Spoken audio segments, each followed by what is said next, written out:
അവൻ പോകും, അവൻ പോകില്ല, അവൻ പോകുമോ? ഇങ്ങനെയുള്ള സെൻറ്റൻസുകൾ എങ്ങനെ ഇംഗ്ലീഷിൽ പറയാമെന്നുള്ളത് ഓൾറെഡി ഞാൻ പ്രൊഫൈലിൽ വീഡിയോസ് ഇട്ടിട്ടുണ്ട്. കണ്ടിട്ടില്ല എങ്കിൽ അതാദ്യം കാണുക. അവൻ പോകും. അപ്പം ചേർത്ത് സെൻറ്റൻസ് അവസാനിക്കുകയാണ് എങ്കിൽ ആ സെൻറ്റൻസിൽ വിൽ യൂസ് ചെയ്തിട്ടുണ്ടായിരിക്കണം. അപ്പം ഹീ വിൽ ഗോ, അവൻ പോകും, ചേർത്ത് അവസാനിച്ചുകൊണ്ട് വിൽ.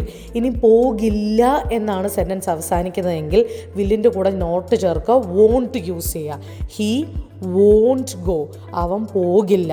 ഇനി പോകുമോ, സെൻറ്റൻസ് മോ വെച്ച് അവസാനിക്കുകയാണെങ്കിൽ ഈ ഹീയും ഈ വില്ലും കൂടെ അങ്ങോട്ടും ഇങ്ങോട്ടും ഒന്ന് തിരിച്ചിട്ട് കൊടുത്താൽ മതി. വിൽ ഹീ ഗോ, അവൻ പോകുമോ. ഇനിയും അവൻ പോകില്ലേ, ഇല്ലേ എന്നാണ് ചോദിച്ചിരിക്കുന്നത്. ഇല്ല എന്നുള്ളതിന് ഹീ വോണ്ട് ഗോ ആണ്. ഇനി ഇല്ലേ എന്നുള്ളതിന് രണ്ടും കൂടെ അങ്ങോട്ടും ഇങ്ങോട്ടും തിരിച്ചിടുക, വോണ്ട് ഹീ ഗോ. സെയിം അതുപോലെ തന്നെ അവൾ നാളെ വരും, ചേർത്ത് അവസാനിക്കുകയാണെങ്കിൽ വില്ല് യൂസ് ചെയ്യണമെന്ന് പറഞ്ഞു. അവൾ ഷീ, ചേർത്തുകൊണ്ട് വിൽ, നാളെ വരും, ഷീ വിൽ കം ടുമോറോ.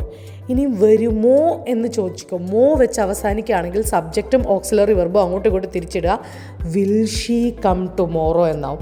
അപ്പം മോ ചേർക്കുവാണെങ്കിൽ സബ്ജക്റ്റും ഓക്സിലറി വെർബും തിരിച്ചിടുക.